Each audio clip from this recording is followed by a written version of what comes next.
Guerra Cristera. La Guerra Cristera, también llamada Guerra de los Cristeros o Cristiada, fue un conflicto armado de México que se prolongó desde 1926 a 1929 entre el gobierno y milicias de laicos, presbíteros y religiosos católicos que resistían la aplicación de la legislación y políticas públicas orientadas a restringir la participación de la Iglesia Católica sobre los bienes de la nación, así como en procedimientos civiles.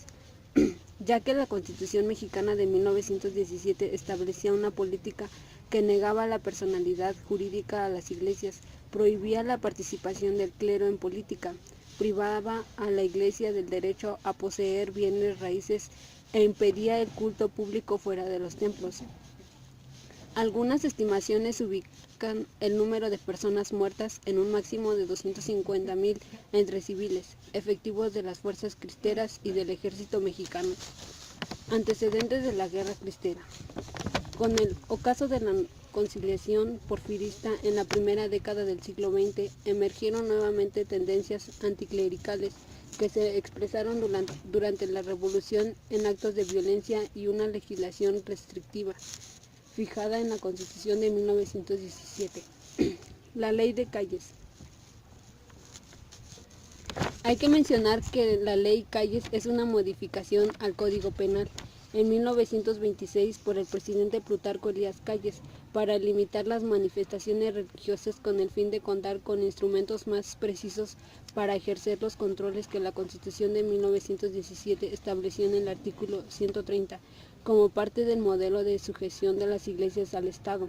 Estos instrumentos buscaban limitar o suprimir la participación de las iglesias en general en la vida pública, pero dadas algunas características de la legislación, en algunos estados se llegaron a establecer leyes que obligaban a que los ministros de culto fueran personas casadas y se prohibía la existencia de comunidades religiosas, además de limitar el culto religioso únicamente a las iglesias, como prohibir el uso de hábitos fuera de los recintos religiosos. La ley reglamentaria del 130 constitucional facultaba, siguiendo el dictado de la Constitución, a los gobernadores de los estados de la República a imponer cuotas y requisitos especiales a los ministros. Los cristeros. La radicalización hizo que en zonas de los estados de Guanajuato, Jalisco, Querétaro, Aguascalientes, Nayarit, Colima, Michoacán y parte de San Luis Potosí, al igual que Zacatecas, en la Ciudad de México y en la península de Yucatán, creciera un movimiento social que reivindicaba los derechos de libertad de culto en México. La diferencia del movimiento, cercana pero autónoma respecto de los obispos mexicanos, creyó viable una salida militar al conflicto. En enero de 1927 empezó el acopio de armas. Las primeras guerrillas estuvieron compuestas por campesinos. El apoyo a los grupos armados fue creciendo cada vez. Se unían más personas a las proclamas de "Viva Cristo Rey" y "Viva Santa María de Guadalupe", lanzadas por quienes fueron conocidos como los cristeros. El origen del sustantivo cristero es disputado. Hay quienes consideran que fueron ellos mismos quienes utilizaron el nombre primero para identificarse, pero hay investigadores del fenómeno como Jan Mayer, quienes consideran que en sus orígenes era expresión despectiva usada por agentes del gobierno federal derivada del cristiano. En todo caso, los que se conocían como cristeros fueron capaces de articular rápidamente una serie de descontentos locales con las consecuencias de la Revolución Mexicana, así como el aglutinar en torno a suyo a grupo que por distintas razones se oponían a lo que ya para entonces se conocía como el Grupo Sonora, nombre creado por el origen sonorense de los presidentes de Adolfo de la Huerta, Álvaro Obregón y Plutarco Elías Calles.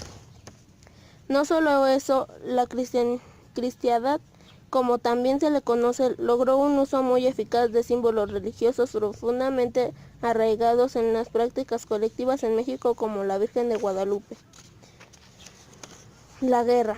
Uno de los movimientos más importantes fue lo ocurrido en Valparaíso, Zacatecas, cuando el 14 de agosto de 1926 por la noche apareció Pedro Quintanar, personaje de gran importancia en toda la lucha cristera. Se preparó el levantamiento que Aurelio Acevedo y sus amigos tenían preparado desde el 1 de agosto, ya que el gobierno, al saber de la presencia de Quintanar, se movilizó más rápido, se realizó la movilización de Peñitas y Peñas Blancas.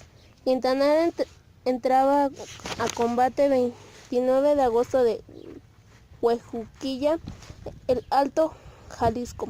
Comenzó así la primera lucha cristera en forma, quedando como vencedores con el grito ahora triunfante de ¡Viva Cristo Rey!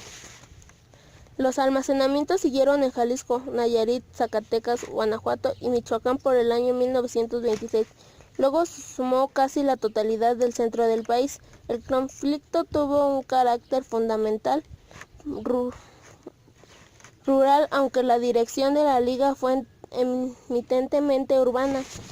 Los cálculos más optimistas consideran que hacia 1927 la fuerza cristera rodaban los 12.000 efectivos y 2 años después, en 1929, habían alcanzado los 20.000. Semejantes números son dignos de consideración por varias razones. En primer lugar, los obispos mexicanos, con muy contadas excepciones, se distanciaron rápidamente del movimiento armado. Desconocieron a la liga y trataron de negociar lo capaz con el gobierno de calles con la mediación del gobierno de los Estados Unidos. En el segundo lugar, porque Bianca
Batallas importantes, consecuencias de la batalla de la Guerra Cristera. Destierro de los cristeros en las Islas Marías. Fin del conflicto. Bajo la fuerte presión del gobierno de Estados Unidos, que a su vez respondía a las peticiones repetidas de obispos y laicos católicos en ese país, el presidente Portes Gil anunció que la Iglesia Católica se sometería a la ley sin que la Constitución sufriera alguna modificación. A partir de ese momento, sin embargo, el país entró en lo que investigadores de la relación Iglesia-Estado en México han calificado como un periodo de relaciones nicodémicas en referencia a Nicodemo, el fariseo, que se acercaba a Jesús de noche. De ahí el término Nicodemo, el que viene de noche. Otros calificaron a este periodo, que se extendería hasta 1929, como un modus vivendi, un modo de vivir en el que el Estado renunciaba a la aplicación de la ley y la Iglesia renunciaba a exigir sus derechos. Estas relaciones nicodémicas o modus vivendi debieron enfrentar, sin embargo, un severo momento de prueba cuando Calles, presionado por los efectos devastadores de la crisis de 1929, pronunció el así llamado Grito de Guadalajara. En ese grito, 21 de julio de 1934, Calles, en su oficiosa condición de jefe máximo de la Revolución Mexicana, hacía un llamado para que la revolución, triunfante en lo que militar, se trasladara a partir de ese momento al ámbito de la conciencia de la educación, y de manera más específica de la educación de los niños. El Grito de Guadalajara marcó el inicio de una serie de reformas al sistema educativo mexicano que culminaron con el proyecto de la así llamada educación socialista. Las tensiones creadas por el grito fueron de tales dimensiones que una vez más se organizaron en una serie de movilizaciones que por su magnitud son conocidas como la Segunda, es decir, la Segunda Guerra Cristiana, aunque en esta ocasión no hubo fracturas en el seno del episcopado.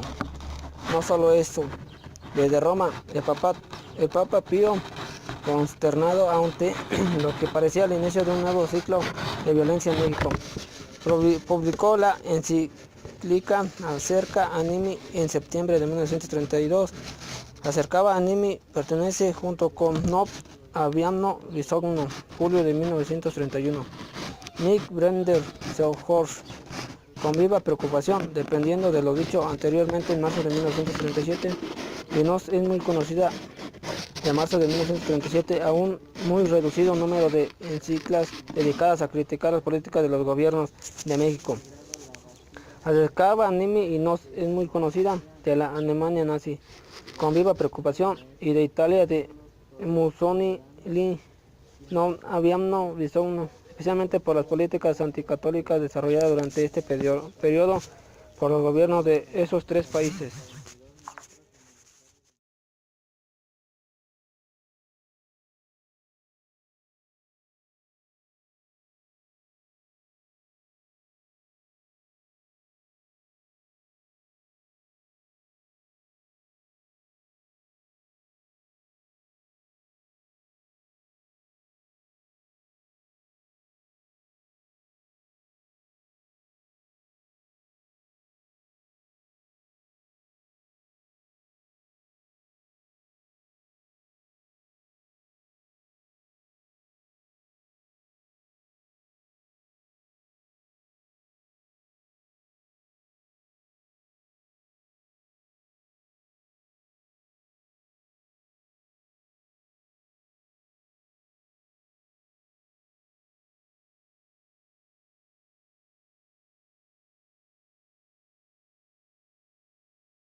ataques de los cristeros en contra de los maestros rurales.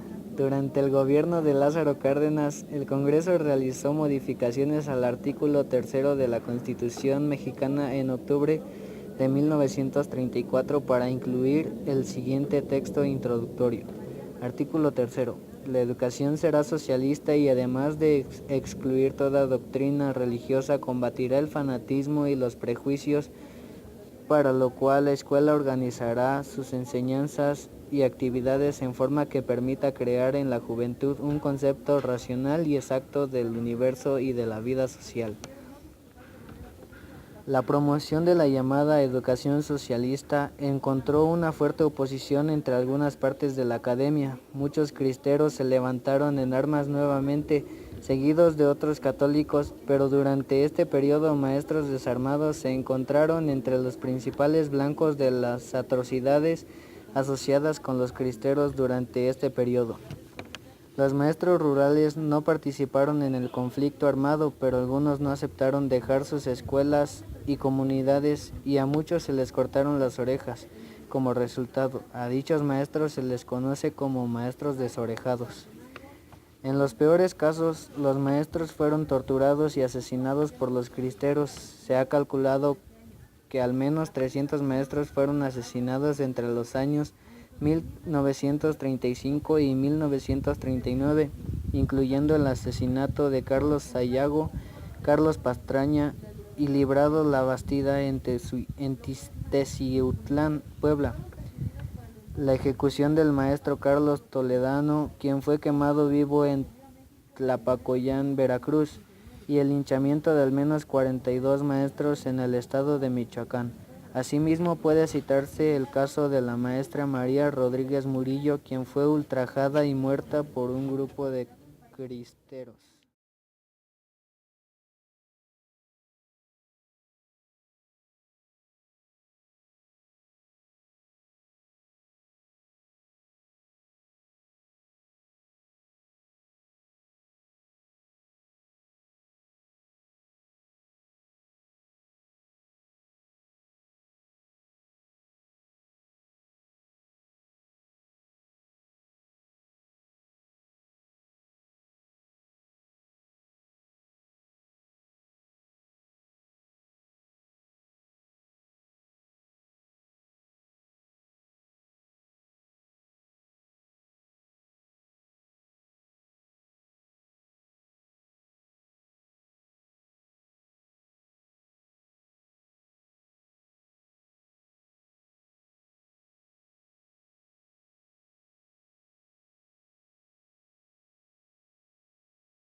El modo de vida.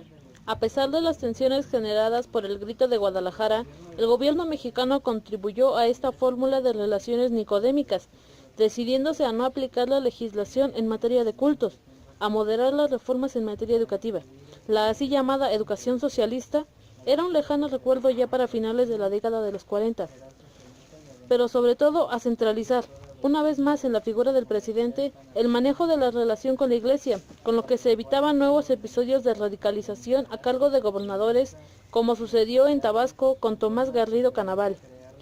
Esta decisión fue correspondida por la Iglesia. Los obispos mexicanos ungieron al arzobispo de México como interlocutor oficioso con las autoridades federales, los obispos del país no se pronunciarían en materias de política nacional, dejando cualquier opinión en manos del arzobispo de México, a pesar de sus divisiones y diversas visiones de cómo solucionar el conflicto.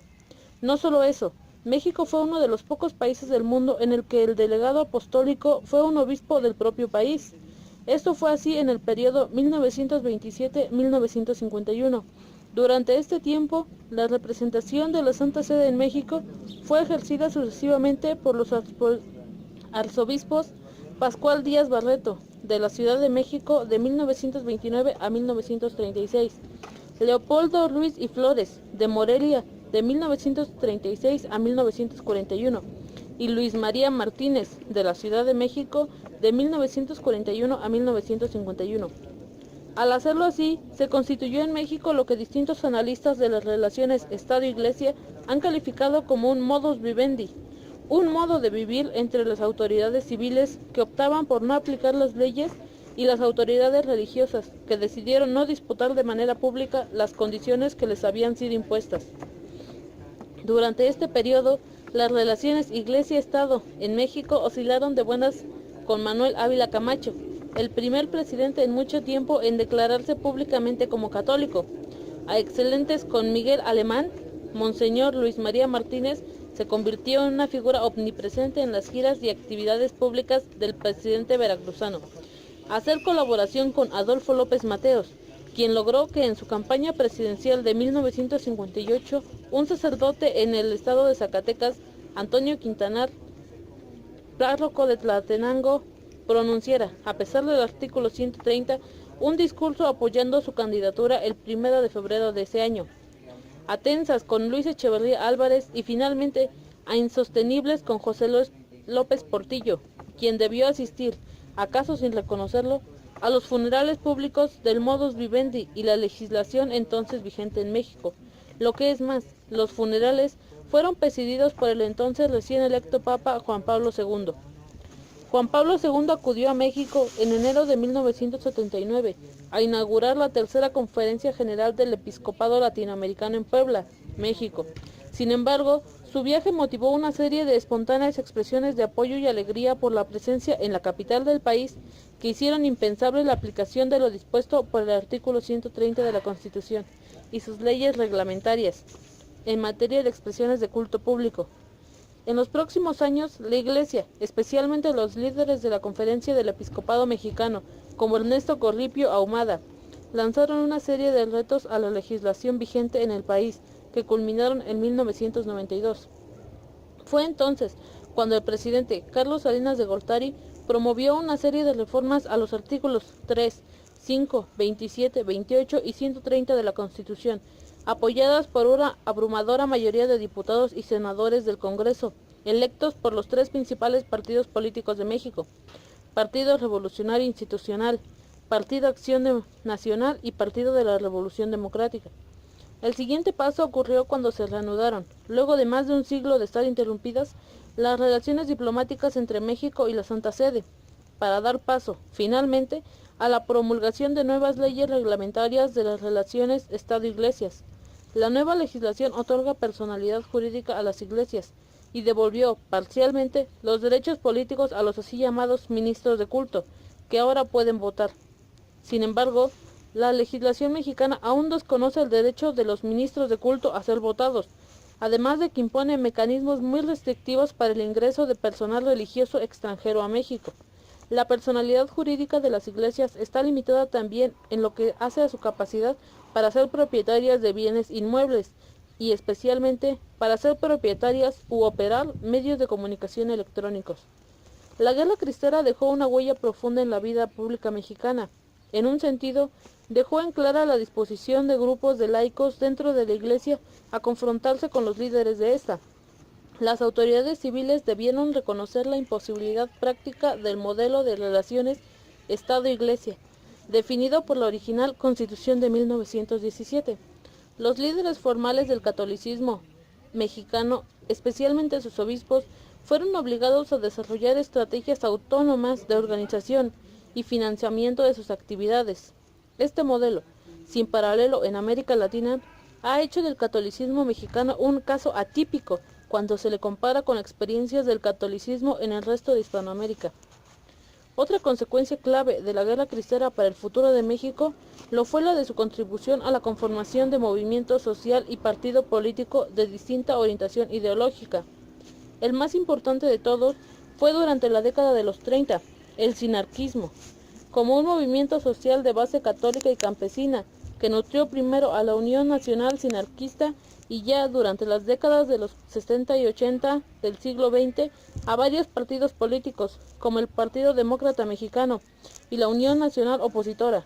Esta vertiente, sin embargo, se agotó durante los 90 para terminar fusionándose de manera informal con el Partido Acción Nacional.